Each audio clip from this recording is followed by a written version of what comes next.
kata Rasul, siapa yang jaga sholat 5 waktu dimuliakan dengan kehidupan kesulitan hidupnya akan diangkat Allah. Seperti yang saya sampaikan tadi. Ibu, bapak dalam hidup ini kan memang bermasalah kita hidup ini, betul? Yang besar ini yang sudah waktunya menikah, pengen nikah. Nanti sudah nikah, pengen punya anak, ya kan? Sudah punya anak, nanti pengen punya rumah. Pengen punya rumah, pengen beli mobil, ya kan? Anaknya nambah lagi, satu lagi. Yang bapak-bapak agak banyak duitnya, mungkin pengen nambah. Saya nggak tahu kalau pengen. Nah, begitu juga orang-orang yang punya jabatan itu, dari lurah pengen naik dari jadi camat pengen naik ke bupati atau wali kota nyalon lagi, paling enggak 2 periode jadi gubernur sampai jadi presiden. Itulah cita-cita manusia. Mereka tidak akan selesai cita-citanya, angan-angannya, kecuali dikasih patok dua. Betul? Kalau belum mati, ya terus angan-angan. Betul? Dan itu normal. Dan memang harus begitu, Bu. Karena dunia adalah taman mazra'atul akhirah, tanaman akhirat. Kita harus menanam banyak-banyak di dunia dan akan panen kelak di akhirat. Oke. Jadi kalau ingin hidupnya diangkat kesulitannya oleh Allah, maka jagalah sholat. Yang kedua, wa yurfa'u anhu adzabul qabri. Janji Rasul, siapa yang jaga sholat, siksa kubur akan diangkat. Siapa yang tidak akan mati? Coba angkat tangan. Ada yang tidak merasa saya nggak akan mati, siapa? Coba yang berani. Nggak ada. Kalau panjang umur, kita minta panjang umur semua ya. Amin Allahumma. Amin. Ini bulan apa ini, Bu? Bulan apa? Bulan Rojab, tanggal 28. Sekarang sudah maghrib tadi masuk tanggal 28. Berarti, Bu, 1 bulan 2 hari lagi Ramadan. Betul? Oh, semoga kita panjang umur sampai bulan Ramadan. Ada doanya itu, gimana doanya? Allah. Gimana lagunya? Allahumma barik lana fi Rajab wa Sya'ban wa ballighna Ramadan. Artinya, ya Allah, berkailah kami di bulan Rajab dan Sya'ban, dan sampaikanlah kami menikmati bulan Ramadan. Amin Allahumma. Sepanjang umur, kemudian bisa puasa Ramadan, tarawih dan lain sebagainya ya. Kemudian selanjutnya wa yu'tihi kitabahu biyaminih. Kelak di hari kiamat, rapot amalnya akan diberikan dengan tangan kanannya. Ini menunjukkan bahwa termasuk golongan yang beruntung, ahli surga ya. Maka menerima rapot kebaikan selama hidup dengan tangan kanan. Selanjutnya wa yamurru 'ala sirati kal barqil khatif. Kelak ketika melewati siratal mustaqim, laksana kilat yang menyambar. Ya, pernah tahu kilat Bu? Tahu sambaran kilat? Cepat gitu kan? Cepat kan? Seperti buruk. Tahu buruk? Buruk itu apa?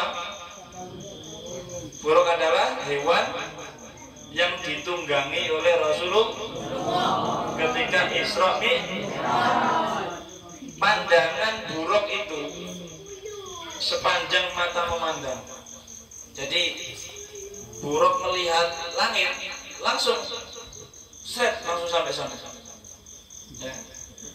Makanya Rasulullah ketika Isra Mi'raj itu sebentar saja. Yang mana jarak antara Masjidil Haram ke Masjidil Aqsa itu sekitar pakai kuda itu ya 2 bulanan PP. Tapi Rasulullah dengan kehebatan Allah yang Maha Kuasa bisa hanya sebentar dalam malam itu. Ini ya.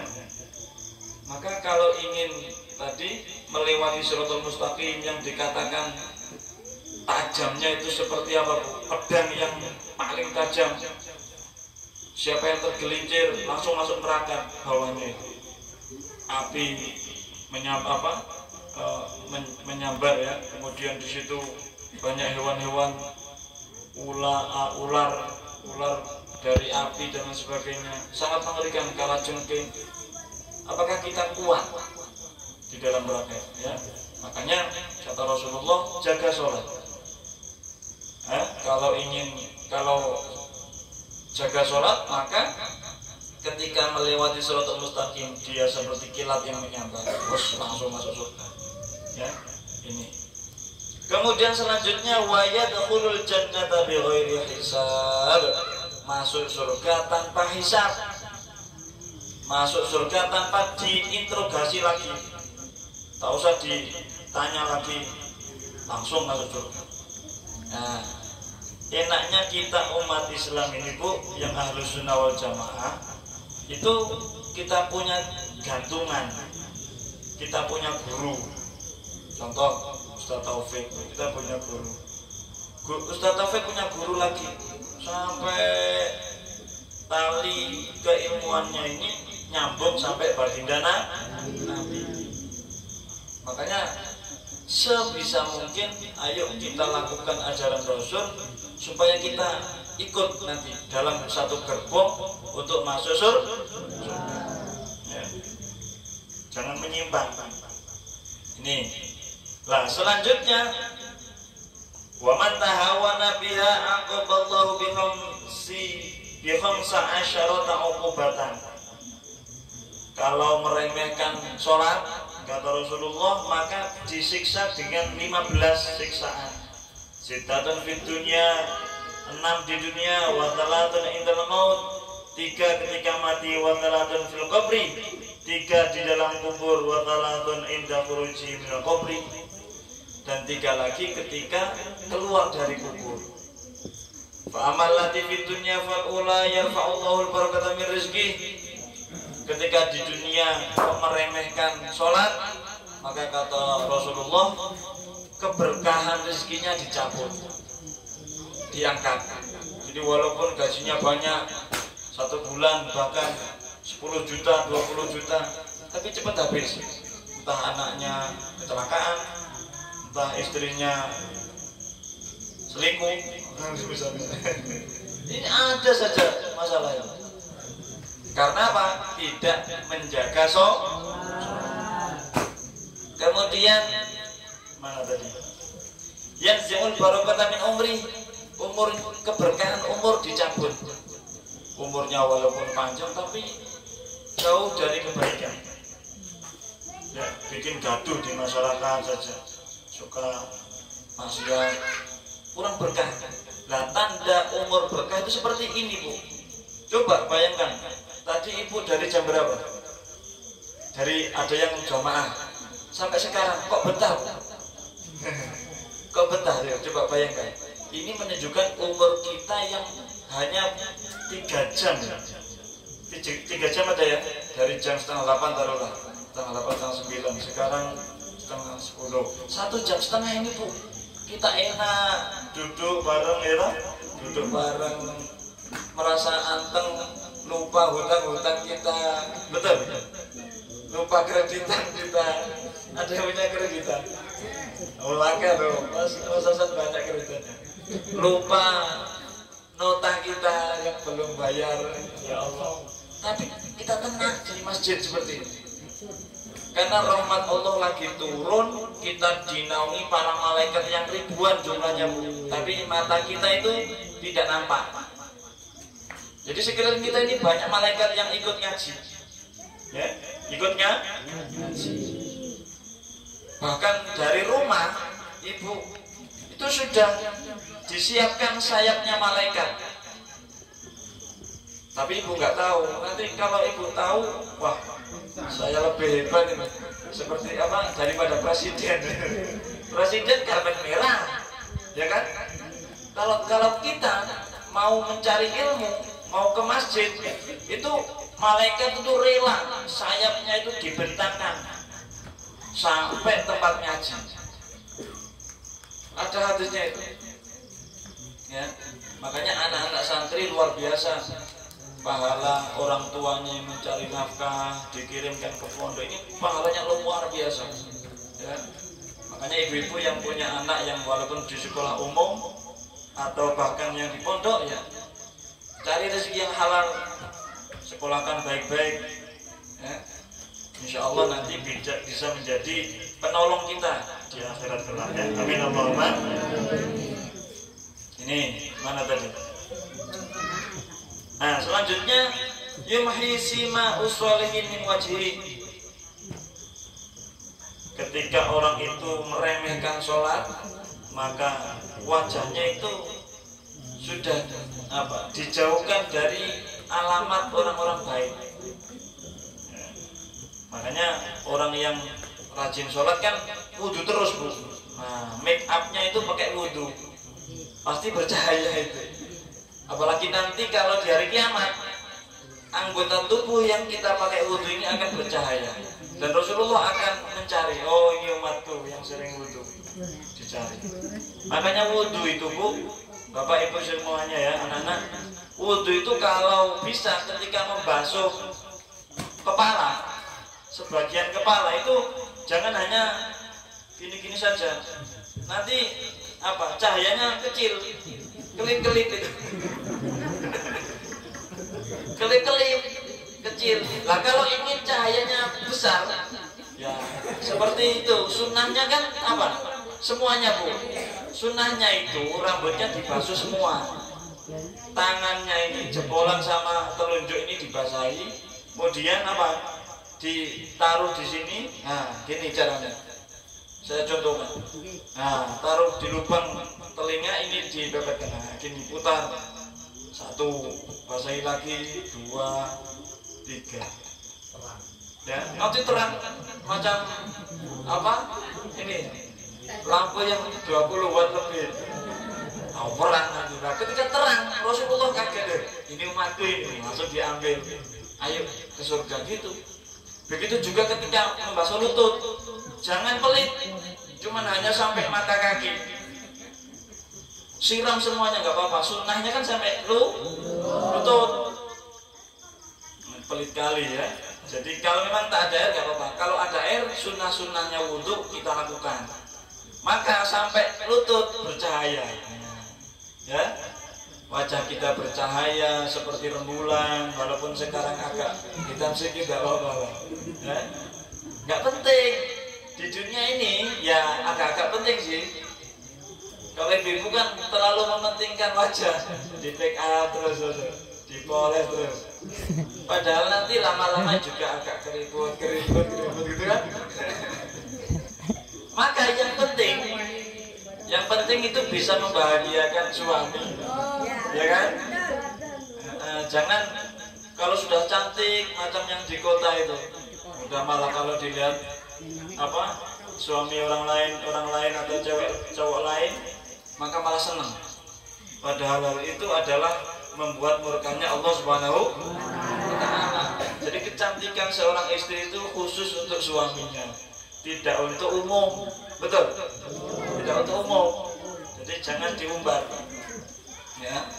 Apalagi sampai buka aurat misalnya, rambutnya dibuka. Nah ini jangan sampai. Kita yang tahu agama, ayo kita jaga anak-anak kita dan istri kita.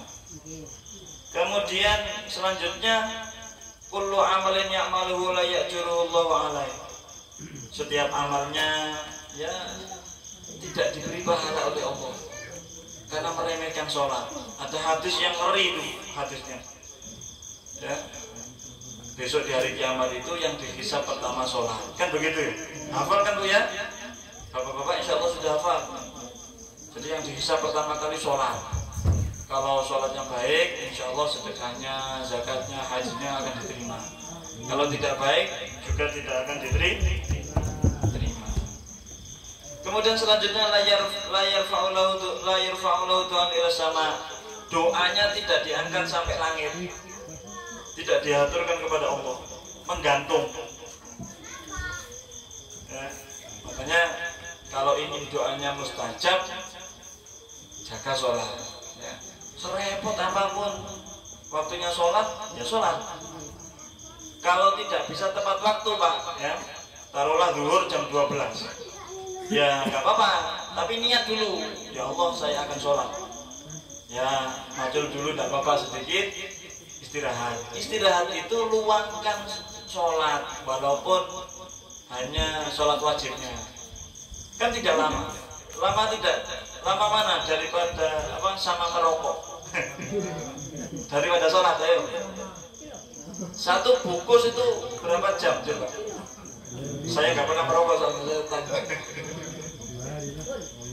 Sholat kan cuma paling 5 menit, please. Paling lama itu 5 menit, betul? Allahu Akbar ya, jangan terlalu cepat nanti tak sah pula. Jadi sholat nanti kita harus rajin cari ilmunya sholat. Ya. Termasuk ibu-ibu yang pakai mukna itu untuk wajah itu ukuran wajah nggak di situ Bu. Ukuran wajah itu jenggotnya ini harus tertutup ini, ininya itu tutup. Jadi muknanya sampai sini. Kalau ini sudah masuk aurat, betul? Wajah itu kan ini wajah. Ini tidak wajah, maka harus ditutup. Ya, tutup. Kalau kita pakai jilbab ya nggak masalah. Kalau pas sholat ya. Sampai mana tadi? Gelanjur sampai sana. Nah, kemudian selanjutnya laisa lahu hadun fi du'ai sholihin. Orang itu tidak dapat bagian doanya orang-orang sholih, orang-orang yang baik. Dulu ketika Rasulullah di mana bertemu Allah kan dapat salam itu, assalamualaikum ayyuhan nabiyyu wa rahmatullahi wa barakatuh. Wahai Nabi, wahai Muhammad, keselamatan untukmu, rahmat Allah dan keberkahan Allah juga untukmu. Kemudian Rasulullah tidak egois Bu. Rasulullah ingat kita umatnya. Kemudian Rasulullah menjawab, assalamu alayna wa ala ibadillahis sholihin. Keselamatan bagi kami dan hamba-hamba Allah yang baik. Nah, kalau ingin dapat doa Nabi, dapat selamat, intinya ya selamat dunia sampai akhirat, maka harus jadi orang baik. Syaratnya orang baik itu apa? Ya jaga sholat itu tadi. Karena apa? Sujud itu modal utama besok di hari kiamat. Kira-kira kita yang kita andalkan kelak di hadapan Allah itu apa? Ya sujud itu. Kita patuh, kita tunduk kepada Allah. Bahkan kepala siapapun sedunia, presiden kah, ya, pejabat apapun, siapapun itu, kalau menyembah Allah maka ditundukkan kepala. Maka ini adalah modal utama untuk kita mengabdi kepada Allah dan menghadap kelak di akhirat. Ya. Ini hadirin, ya. sedikit lagi ya. Kemudian ketika mati orang yang meremehkan sholat akan mati dalam keadaan hina. Na'udzubillah min. Ini ketika mencabut ruhnya itu malaikat Israel suka-suka dia langsung cabut saja. Itu sangat sakit sekali. Kemudian yang mutu jai'an, mati dalam keadaan lapar kali. Yang mutu akshan, sangat haus. Walau sukiya biharid dunya ma rawa min atsyih, walaupun dia dikasih minum air lautan sedunia, dia tidak akan rawiya itu seger, tidak akan lega ketika dikasih air minum. Itu celakanya orang yang meremehkan sholat ketika mati. Ketika dikubur bagaimana? Yadiku alaihi qabruhu hatta tahtalifa fi adla'u. Kuburannya akan menyempit, Bu. Hancur semua tulang belulangnya. Kalau mau menjaga sholat, bahkan yang suka adzan, kemudian sering baca sholawat, jasadnya akan utuh, tidak dimakan cacing tanah, utuh. Seperti siapa itu, Mbak Maimun Zubair itu, yang dimakamkan di Ma'la Mekah. Itu utuh, 3 tahun mau dipindah sama petugas sana makam, kan kafannya masih utuh, nggak jadi dipindah. Dulu saya pernah ziarah kepada beliau.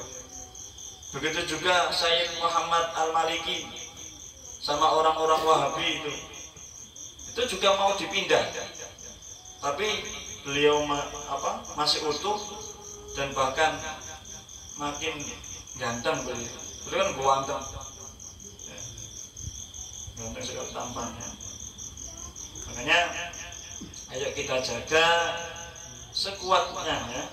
Jangan sampai kita meremehkan sholat atau meninggalkan sholat. Tadi saya sampaikan waktu zuhur banyak, jam 12 sampai jam 3. Ini 1, 2, 3 jam. Masa enggak sholat? Sholat walaupun 5 menit, enggak masalah.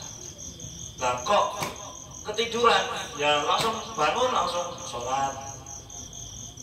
Kok lepas masuk sholat asar, ya qadha. Tetap sholat, Bu. Nggak boleh kok. Saya kesiangan subuh ini, nggak usah sholat lah. Nggak boleh, tetap wajib. Sholat ketika bangun itu, langsung bersih-bersih, wudu, sholat. Sholat qadha namanya. Tidak pada waktunya. Dan itu tetap wajib. Kemudian selanjutnya di dalam kubur akan dihidupkan api yang menyambar ya. Pagi malam selama di kubur akan dibakar dengan api. Kemudian selanjutnya di sholatu alaihi fi ta'ban ada ular yang besar namanya Syuja'ul Aqra. Matanya dari api, kukunya dari besi, yang mana panjangnya ini sepanjang perjalanan sehari. Ini tulukul idufin masih rota yaumin. Setiap kukunya kukunya apa tadi? Ular tadi, Bu. Berapa kukunya ular? Ada yang pernah gitu? Saya juga nggak tahu. Itu panjangnya sepanjang perjalanan sehari. Itu nyakari orang di dalam kubur yang meremehkan ngeri. Yukalimul maut. Nah, kemudian dia ngomong kepada orang yang mati, wahai siapa misalnya ini, wahai bejo, saya adalah Suja. Bejo kok orang bejo nang kuburan. Nah ini kemudian ngomong gitu ya. Nah suaranya itu seperti kilat yang menyambar, pokoknya kering ya. Kemudian dia ngomong kepada si mayit, mayit, aku diperintahkan Allah untuk memukulmu. Karena apa? Kamu menyia-nyiakan sholat subuh sampai terbit matahari nggak mau sholat. Saya memukulmu karena kamu menyia-nyiakan sholat duhur. Saya tunggu nggak sholat sampai asar, kamu nggak sholat. Saya memukulmu karena kamu menyia-nyiakan sholat maghrib sampai isya nggak mau sholat. Isya sampai subuh. Fakullama dorobahu dorobatan, setiap dipukul sekali, maka ini saya tertawa karena saya paham. Ya husufil arti sab'ina diro'an, ketika dipukul sekali langsung tembus sampai 70 diro. Diro itu satu jengkal, berarti sekitar berat 70 diro itu berarti berapa meter? Ya, satu diro itu berapa? 30 meter sekali dipukul, langsung 30 meter tembus. Itu baru sekali. Apakah hancur ini? Hancur mina ya? Ya Allah ya Rabbi.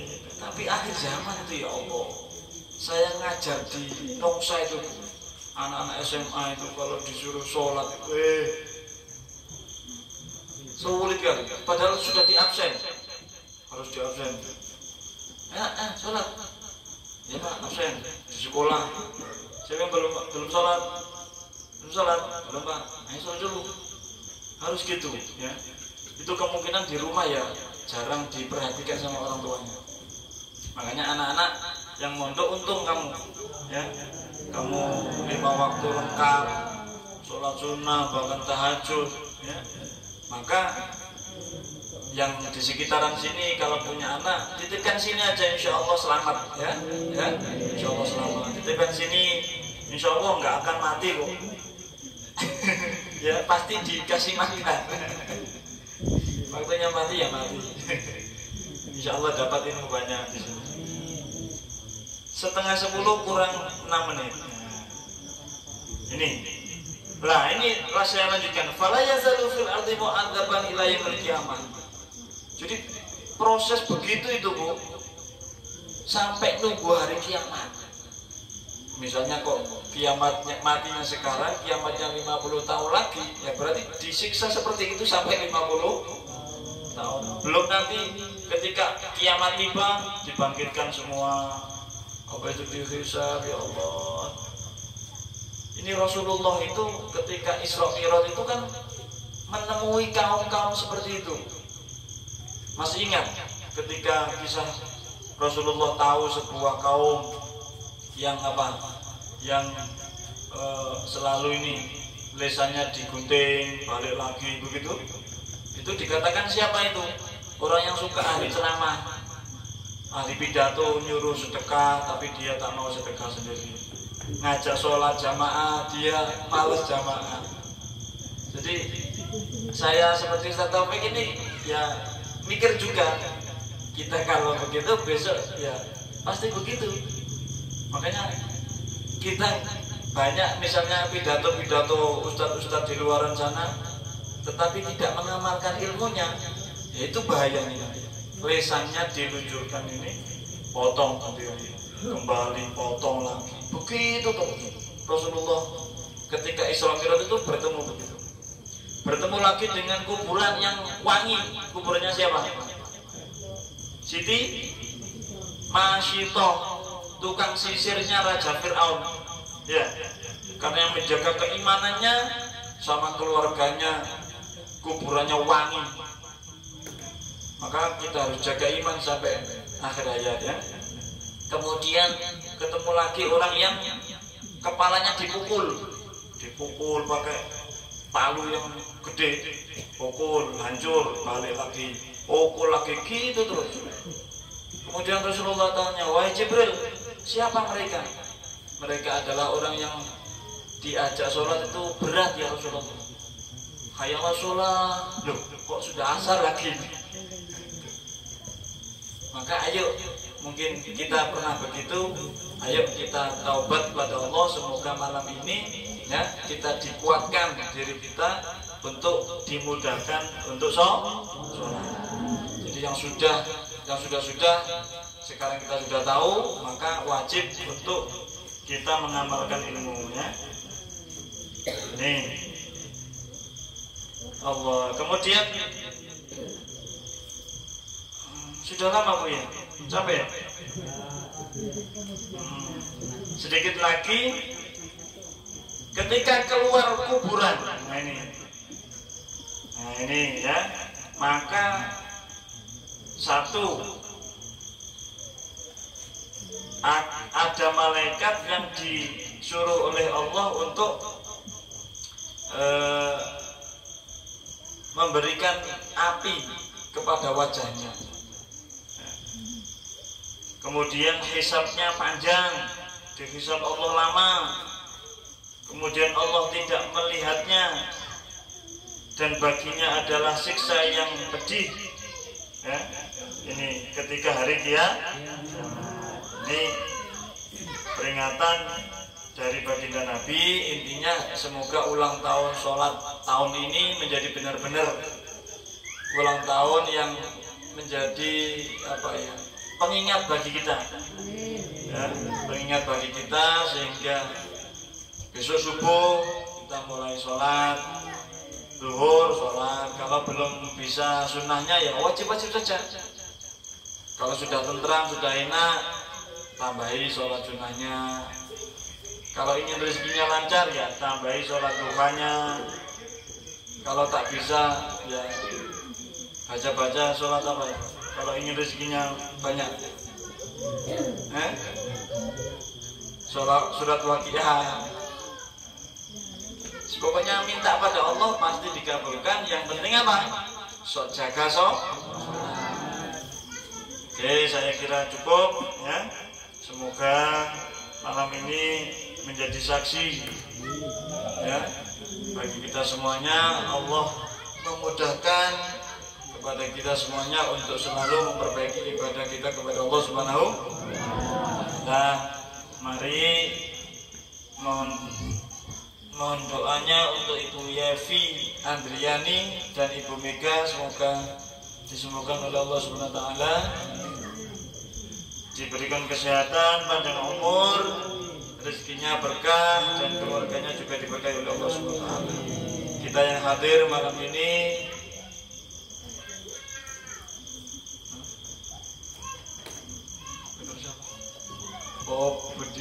Bude sama Kak Nur, semuanya yang ikut andil dalam PPA ini, semoga hajat-hajatnya dikabulkan oleh Allah, seluruh masalahnya diberikan jalan keluar terbaik. Begitu juga kita semuanya, Bapak Ibu yang hadir, semoga keluarganya dijadikan keluarga yang sakinah, tentram, aman, rezekinya lancar, usahanya dimudahkan oleh Allah Subhanahu wa taala. Bismillahirrahmanirrahim. Alhamdulillahirabbil alamin. Allahumma shalli wa sallim wa barik ala sayyidina Muhammad wa alihi wa sahbihi ajma'in. Allahumma barik lana fi Rajab wa Sya'ban wa ballighna Ramadan. Allahumma nawwir qulubana wa tsabbit imanana wa yassir umurana waqdi hawaijana waqdi duyunana waftah qulubana futuhal arifin waqdi 'anna ad-dain wa aghnina min al-faqr. Rabbana ikhtim lana bi husnil khatimah 'indal maut. Ya Allah, pungkasi, tutuplah usia kami dalam keadaan membaca Al-Quran. Tutuplah usia kami dalam membaca Al-Quran ya Allah, dalam keadaan sholat, dalam keadaan baik ya Allah ya Rabbal Alamin. Allahumma barik lana fi awladina wa dalamidina wa fitna wa min ta'atika berdazawm. Ya Allah, berkailah anak-anak kami, keluarga kami, umur kami ya Allah panjangkan dalam ketaatan. Ya Allah yassir lana umurana wa waghfir lana dzunubana, ampuni dosa-dosa kami ya Allah. Dengan keberkahan majelis ilmu malam ini ya Allah, ampunilah seluruh dosa-dosa kami ya Allah. Sesuai dengan janji baginda Nabi, siapa yang datang dalam majelis ilmu, dia akan berdiri dari majelis ilmu dalam keadaan dosa-dosanya terampuni ya Allah ya Rabbal Alamin. Rabbana atina fid dunya hasanah, ya Allah berikanlah kami kebaikan di dunia, wa fil akhirati hasanah, dan kelak di akhirat kebaikan ya Allah. Wa qina adzabannar, jagalah kami dari siksa api neraka. Wa qina adzabal kubur, jagalah kami dari siksa kubur ya Allah ya Rabbal Alamin. Wa qina fitnatad dunya wal akhirah, ya Allah jagalah kami dari fitnah akhir zaman ini ya Allah ya Rabbal Alamin. Selamatkan kami, keluarga kami, anak turun kami ya Allah ila yaumil qiyamah. Rabbana atina fid dunya hasanah wa fil akhirati hasanah wa qina adzabannar. Wa sallallahu ala sayyidina Muhammad wa alihi wa sahbihi wa sallam. Subhana rabbika rabbil izzati amma yasifun wa salamun alal mursalin walhamdulillahi rabbil alamin. Taqabbalallahu minkum.